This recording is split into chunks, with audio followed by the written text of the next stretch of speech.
Welcome to IVF This, episode 96, Handling the Holidays. Welcome to IVF This. I'm your host, Emily Ginn. After 10 years of primary and secondary infertility due to both male and female factor infertility, I am now the mother to 3 beautiful miracles. I am married to my favorite person in the world. I'm a social worker, a life coach, and an IVF warrior. I'm here to teach you how to manage your mind and emotions during your IVF journey, to break free from anxiety and regain control of your life, even in the midst of infertility. I'm going to teach you how to say IVF this to how we think about, talk about, and experience infertility. Let's go. Hello, my beautiful friends. I hope you're all doing so well. Halloween has now passed, and we are now on the countdown for all of the holidays between the beginning of November through January. Now, of course, I live in the States, and there's Thanksgiving for us, right? And still, I have listeners around the world, which is pretty damn amazing when I think about it. But between October, November-ish, and January, there are over 20 holidays that cultures around the world celebrate. I think it is the absolute coolest thing. So yes, while I may mention Thanksgiving or Christmas because that is from my experience, I want you to know that what I'm going to be talking about today can be used for any of the holidays or family gatherings that would otherwise be a triggering or potentially triggering event in your life. Maybe it's whenever there are family get-togethers, your reproductive status is a hot topic of conversation. Maybe you pictured the family of your dreams during the holidays. You imagined what it would be like participating in that. And if there are other kiddos in the family and how they would interact with them and how seeing family pictures, stuff like that, right? All of that is not to be overlooked. It's not to be minimized or dismissed. It is part of our experience. Maybe going to events and seeing other kids is really tough for you, right? No matter the reason, we're going to talk about how we typically make this time of year harder on ourselves and a couple of ways that we can actually make it easier for us. So before I kick off this episode, I want to remind everyone that I'm doing a free open coaching call.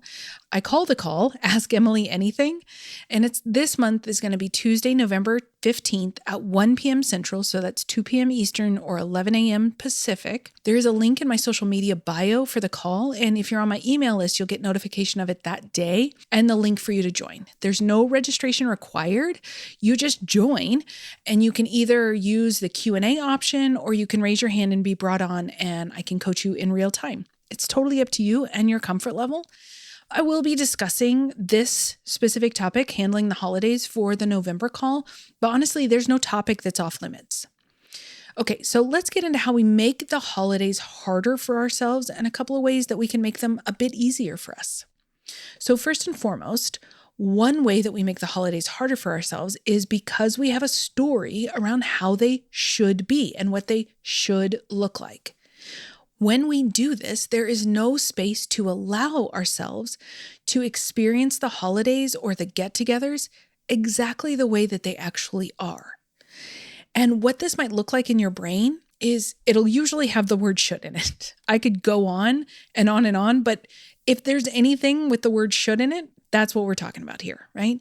It might look like they should be better, like you should enjoy the holidays more. The holidays should be more enjoyable or exciting. I should be happier.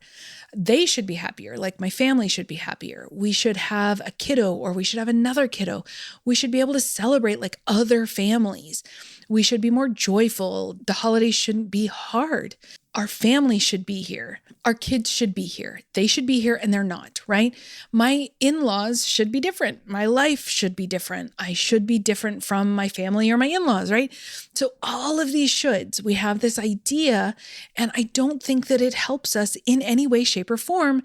We're sold so much of what the holiday season looks like in terms of how happy it should be, how bright and shiny, and how well put together and curated the experience should be. That is marketed to us at every turn. So that is not helpful. And then typically we put so much pressure on ourselves, especially as women, to make all of this stuff happen. So we already have come into the holidays idealizing and romanticizing them. And then when we are not where we want to be, like when we're not having the family that we want, There just seems to be greater distance between how they're going to be, how they are, and what our brains tell us we should be experiencing. And we buy into that story like hook, line, and sinker. We don't recognize it for what it is. We don't see how what our brain is telling us is optional. And so, of course, we get our brain focused on something that we think it should be, which completely negates our ability to enjoy and experience it for what it is. Because not all holiday seasons are amazing. And even the amazing ones are still experienced by humans. So even the amazing ones that we look back and say, wow, that holiday or that experience, that get together was amazing. Even those had their ups and downs. Even those had negative emotions as a part of them. We just kind of seem to forget and glamorize them. We forget that we experience more than one emotion at a time. We forget that 50% of the time we might experience feelings that are fun, joyful, lovely, and 50% of the time it's going to feel hard. That is the very definition of the human experience. And so to make it easier on yourself, I want you to consider the story that you're inclined to tell yourself about how things should look this time of year. And notice how when you do that, you aren't able to make space for how you're actually experiencing the holidays. So if we could drop the shoulds, we would have such a better or different experience of the holidays. We could let them be exactly as they are, as they unfold, as opposed to telling ourselves and believing that they should be something that they aren't. Maybe your family doesn't look yet like how you want it to look. It's okay. It's okay to feel that way. But telling yourself that it should look different than it does right now, my friends, that is a recipe for misery. So that's number one, right? Number two, we worry a lot about what we're walking into instead of focusing on what we're walking in with. And what I mean by that is this: we're walking into the holidays with a whole lot of strength and resilience, a whole lot of agency, and a whole lot of skills and capability and power that we rarely, if ever, give ourselves credit for or focus on. Think about it. Most of us, all of us, every one of us, have already been through so much more than most people, and yet we discount it. We tell ourselves that we had no choice. We have to be strong. We didn't have a choice. We just did the best we could, but we didn't have a choice. Like, we keep repeating that to ourselves. It's such a lie. We could have totally checked out. Absolutely. You could have walked away, but you didn't. We have literally survived 100% of our worst days. We have demonstrated our own resiliency over and over and over. But yet we don't give ourselves credit for that. We don't give ourselves credit for the amazing people that we already are. We have handled and we can handle what has already been thrown at us, whatever is thrown at us. We've already done it. We've already proven it to be true, that we can take care of ourselves and navigate some really hard stuff. And if we look back and we're like, holy crap, I've been through some stuff, and maybe I am more powerful than I ever gave myself credit for, and we start to focus on what we're walking in with. We are walking into the holidays with the ability to feel any feeling, to allow it to pass through us, which is the worst part. The feelings always is the worst part. And yet we have the ability to allow any of those to pass through us. If you have forgotten, go back and listen to Feel Better Now, one of the very early episodes, and I teach this process. That is something I practice over and over and over with my clients because it really is the key to managing any situation that you're confronted with. But we already are walking into the holidays with the ability to handle those feelings, the ability to allow them, the ability to let it pass through us. We are walking in with the ability to choose what we want to believe. Just because thoughts appear doesn't mean we have to listen to them, doesn't mean we have to engage with them. We are walking into the holidays already catching on to the BS that our brain tries on us. We are walking into the holidays knowing and expecting that some of the time we will feel amazing and some of the time we will feel terrible, and that we don't have to judge ourselves for that. I can have that feeling, whatever that feeling is, Hang out with me, let it pass through me, and I know then that I'll feel differently. I don't have to come up with some elaborate story about how there is something wrong with me for feeling any certain way. I don't have to come up with some story about how I should be feeling differently than I am. How do we know that I shouldn't be feeling differently from how I am feeling in any given moment? Because that's how I'm feeling, right? It's that transparent. We don't have to dig deeper.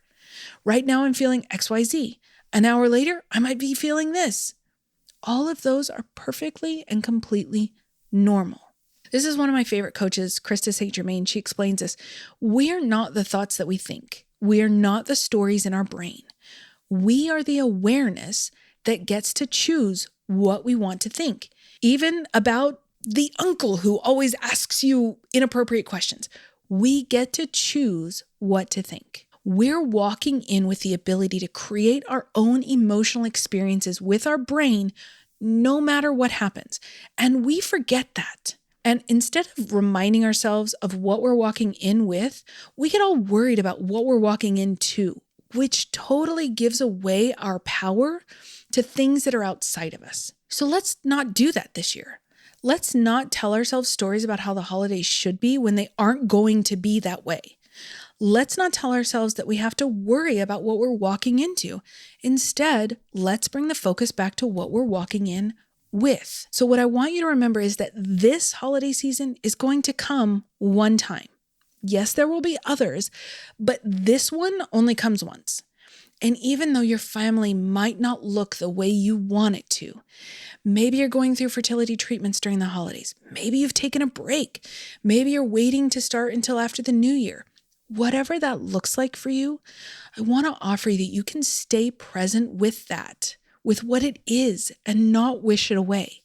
Your experience of it by doing that will be so much better, so much easier if you stop believing the should stories that your brain has to offer you. If you stop worrying about what you're walking into, what other people are going to say, what other people are going to do, you have no control over that. So start focusing on what you're walking in with. You're walking in with the ability to walk away from a conversation that you do not feel comfortable with. You are walking in with the ability to say, yes, I am going to feel amazing, and then maybe I'll see a baby and that will hurt. And I can feel both of those at the same time, and nothing is wrong with either of them. So very often we feel like this process takes us hostage, and that's not true. We always have the agency and the autonomy to do what we want and how to think and how to feel the way we want. There might be times during the holiday that you might want to feel bad or sad or angry. Those are completely acceptable, valid emotions, contrary to what we have been told our entire lives. They are valuable emotions. They give us a lot of information about how we think about our lives. You don't have to shy away from that. You don't have to walk around with a smile plastered on your face and telling the world that you're fine when you're the farthest from it. You can absolutely do that, but it's not a requirement. It's an option. You can always opt out of certain family traditions if that doesn't feel good. Like if you feel like you have to try too hard to manage your mind around certain things, that's okay. Yes, other people might not like it, but other people are not you. You know what's best for you. So I want you to lean into that this holiday season. I want you to trust yourself. I want you to honor yourself. And above all, if you do nothing else but these three things, compassion, compassion, compassion, I want you to love yourself through this time. Through the good times and the bad, you are with you 100% of the time. And that is how we can make the holidays easier. And I know that you can do that. And that is what I want for each and every one of you. Okay, that is what I have for you today. I hope you have a great week, and I will talk to you soon. Thank you for listening to this week's episode of IVF This. If you like what you've heard, click subscribe and follow to make sure you don't miss an episode. And if you want to learn more, head over to www.ivfthiscoaching.com to learn how to work together.